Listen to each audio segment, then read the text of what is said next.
Hi, I'm Ethan Weinog, a freshman at the University of Minnesota, and today I'll be talking about the genetic modification of honeybees.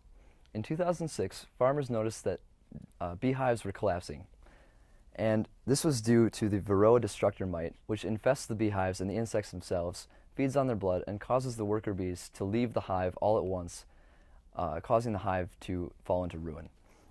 Now, they did more studies and found that the DOPE3 gene in honeybees also coded for what's called Varroa-sensitive hygiene, in which the bees find the infected insects and evict them from the hive. Our hypothesis for this experiment is that if we take the homologous gene from fruit flies, called the D2R gene, and insert it into the honeybees, they will be able to find these infected insects much faster through their olfactory senses. Now, for our experiment, our plan is to start with the extraction and purification of the DNA from the fruit flies. To do this, we'll take about 50 fruit flies, grind them up in a buffer, and then use various PCR to amplify the DNA and extract it. Once that's been done, we're going to clone the DNA using some more PCR, adding forward and reverse primases to the 5 ends of both DNA fragments, adding restriction enzymes and ligating them back together inside the plasmid. This plasmid will then be transformed into E. coli and allowed to culture. The plasmid we'll be using is called the PIV/V5-HIS plasmid. Studies before have found that this plasmid allows for the stable and rapid expression of new genes in insects. It also has various antibiotic resistances, which will allow us to select for the successfully transformed plasmids.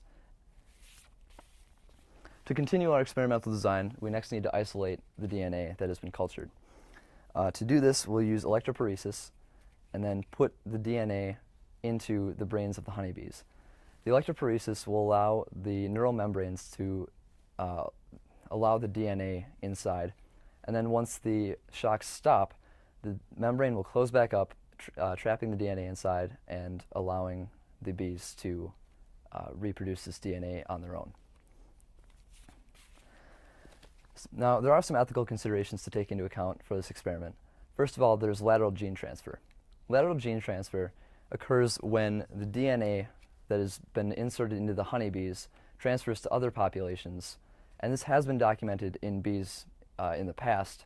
So to counteract this, we'll isolate the bees and not allow them any other interaction with insects besides the ones that are in the experiment.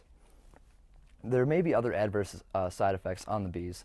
However, we're not sure what these would be at the time, and we'd need to perform the experiment to figure out what they are.